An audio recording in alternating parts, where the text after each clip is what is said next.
भारत की संसद के सामने भारतीय संविधान को नजरे आतिश किया गया, आग लगाया गया, लोग तमाशा देखते रहे और अंबेडकरवादी गिड़गिड़ाते नजर आए, संविधानवादी बैकफुट पर नजर आए। अब ऐसी परिस्थिति में आप संविधान बचा लेंगे? नहीं बचाएंगे। संविधान बदला जाएगा, बदला जाएगा, बदला जाएगा। आर्थिक सलाहकार का आप नाम न लीजिए, खुलेआम यहां नए संविधान प्रस्तुत किए गए। दैनिक जागरण ने फ्रंट पर छापा था। तो संविधान जिसने कहा कि हम तैयार कर चुके हैं, ऐलान कर चुका, आपने उसकी गिरफ्तारी नहीं की। किसकी हिम्मत हुई भारतीय संविधान रहते हुए यह ऐलान करने का कि हम इस संविधान को नहीं मानते हैं, ये लो जी नया संविधान? उसी वक्त गिरफ्तारी होनी चाहिए। राहुल गांधी ने बोला, नहीं बोला। खड़गे ने बोला, नहीं बोला। मायावती बोली, नहीं बोली। नीतीश बोले, नहीं बोले। तेजस्वी बोले, नहीं बोले। कोई नहीं बोला। इसलिए सारे लोग मिले हुए हैं इस देश को लुटाने में। केवल भाजपा नहीं, केवल मोदी नहीं, कहां बोल रही है? गिरफ्तारी, धरना वहीं पर जहां पर उस संविधान दिखाया गया था, प्रयागराज में घेर लेने का था तमाम लोगों को। भाई उस बंदे को निकालो बाहर। कौन था जिसकी हिम्मत हो गई कि भारतीय संविधान के रहते हुए नया संविधान दिखा रहा? वो क्या संदेश है, क्या मकसद है, क्या उद्देश्य है? कौन पूछेगा? कोई पूछ रहा? इसलिए सारे नेता डरे हुए हैं। सारे नेता इसलिए डरे हैं कि उनके पास बेशुमार पैसे हैं, वो पहले ही गलती कर चुके हैं, इसलिए उस गलती की सजा भुगतने के लिए वो तैयार नहीं है। पूरे मामले से सरकार ने और पार्टी ने पूरा किनारा कर लिया, उनका अपना निजी राय हो सकती है। ये ऐसे हो जाएगा। और ये जो जेल में है सीए एनआरसी का विरोध करने वाला हमारा उमर खालिद, उसकी निजी राय नहीं थी। खालिद सैफी की निजी राय नहीं थी। सफूरा जारगर की निजी राय नहीं थी। शर्जील इमाम की निजी राय नहीं थी। और उसकी निजी राय हो गई कि वो संविधान के बराबर में एक दूसरा संविधान दिखा रहा है। वो निजी कैसे हो जाएगा? पूरे देश के लिए चैलेंज उसने किया और इस चैलेंज के सामने सब झुक गया। सारे नेता झुक गए, सारे नेता बिक गए, सारे नेता रुक गए। अब लोग कहते हैं कि आप किसी दल में नहीं हो। अरे भाई दल में दलदल है, कहां जाऊं मैं? एक नेता मुझे ईमानदार दिखाओ जो ईमानदारी से लड़ाई लड़े। चंद्रशेखर बड़े फुदक रहे थे, मैं बोलता हूं, किसी को बात बुरी लगे। अभी राजस्थान में रैली हो रही है, कल परसों रैली हुई ना, चंद्रशेखर नू गए।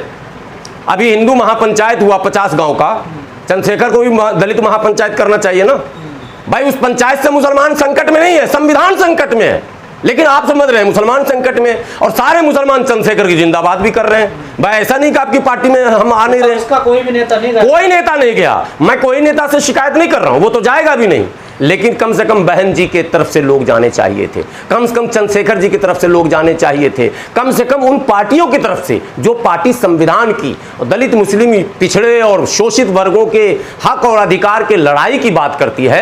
अगर वो लोग भी नहीं गए तो हम क्या समझेंगे? और दुर्भाग्य की बात बताऊं कि मुस्लिम लीडर भी इस मुद्दे पर कुछ बोलने से डर रहे हैं। एक भी अधिकृत बयान हमारे किसी तंजीम के लोगों का नहीं है। कोई ये कहने की हिम्मत नहीं जुटा रहा है कि 1200 घर मुसलमानों के क्यों तोड़े तुमने, किस कानून के तहत तोड़े। कोई नहीं बोलने को तैयार है। अतिक्रमण बताया जाता है। अच्छा, यही चीज एबीपी पर पूछी थी हमारी रूबी का, तो हमने कहा इस सपना में आया था क्या? जब दंगा होगा तब अतिक्रमण पता चलेगा, और दंगा नहीं होगा तो इसका मतलब पूरे सरकारी जमीन पर कोई भी मकान बना ले, आप सोए हुए हैं। ये कौन सा नया फार्मूला आपने निकाला? ये तो योगी भी बोल रहे थे कि अतिक्रमण था, अवैध निर्माण था। अरे तो दंगे फसाद के बाद पता चला आपको अवैध।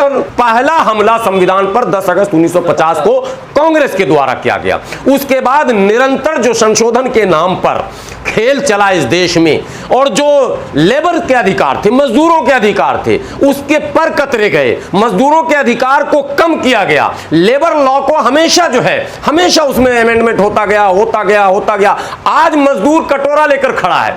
आज मजदूर स्ट्राइक नहीं कर सकता है, एस्मा लग जाएगा साहब। आज मजदूर हड़ताल नहीं कर सकता, यूनियन नहीं बना सकता, अपने अधिकार की बात नहीं कर सकता। उसका नेतृत्व अगर गुलाम सरवर करना चाहे तो उस पर मुकदमे कर दिए जाते हैं। इंजीनियर डीसी कपिल पर कई मुकदमे कर दिए गए सिर्फ इसलिए कि वो मजदूरों की आवाज उठाता।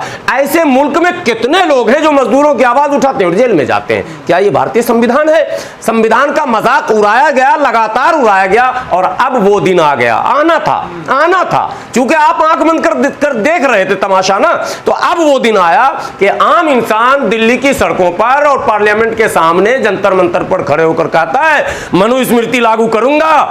आपको भी वो वीडियो मिला होगा। ऐसे धरने प्रदर्शन हो रहे हैं जहां कहा जा रहा है संविधान हटाओ, मनुस्मृति लाओ। ये धरने प्रदर्शन हो रहे हैं। भारत की संसद के सामने भारतीय संविधान को नजरे आतिश किया गया, आग लगाया गया। लोग तमाशा देखते रहे।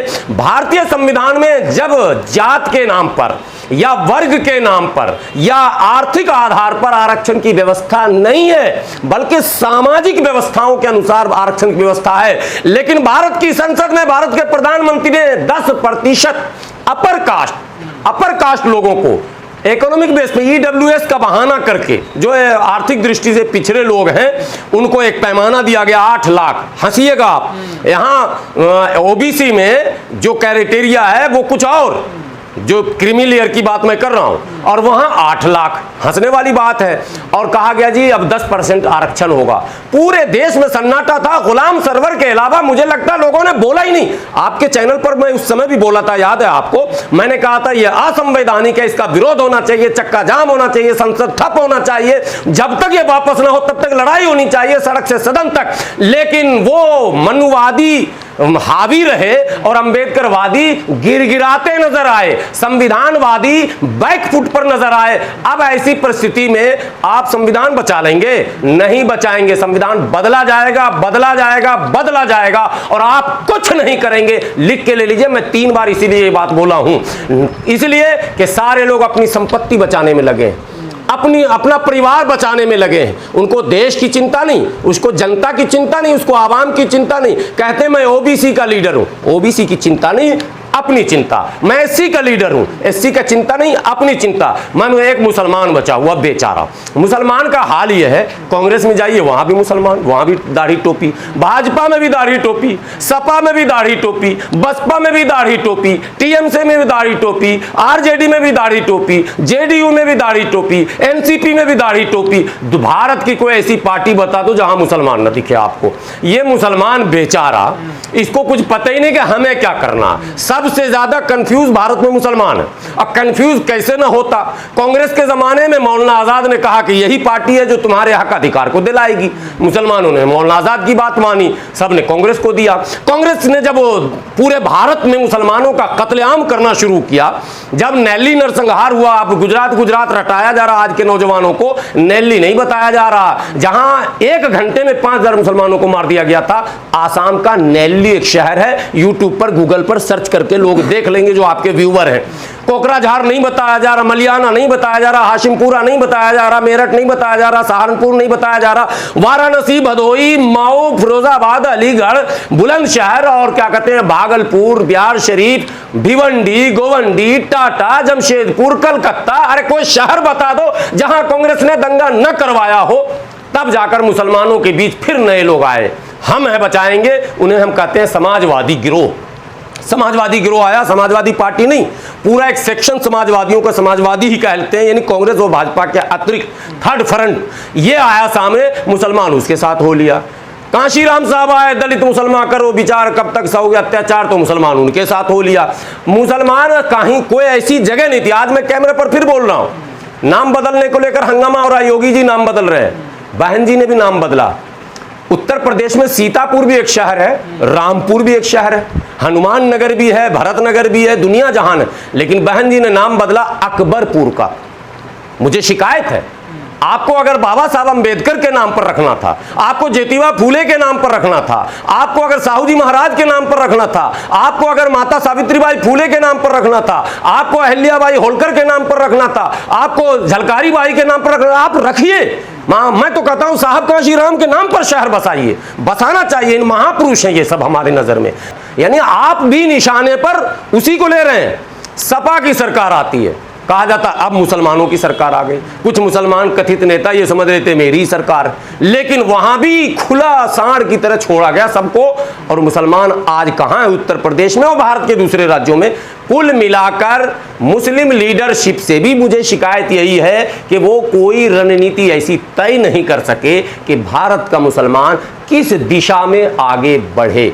बार बार हम लोग कहते हैं, देखिए शोषित एक हो जाए, वंचित एक हो जाए, दलित एक हो जाए, पिछड़ा एक हो जाए, उसमें फिर धर्म क्यों लाया जा रहा है?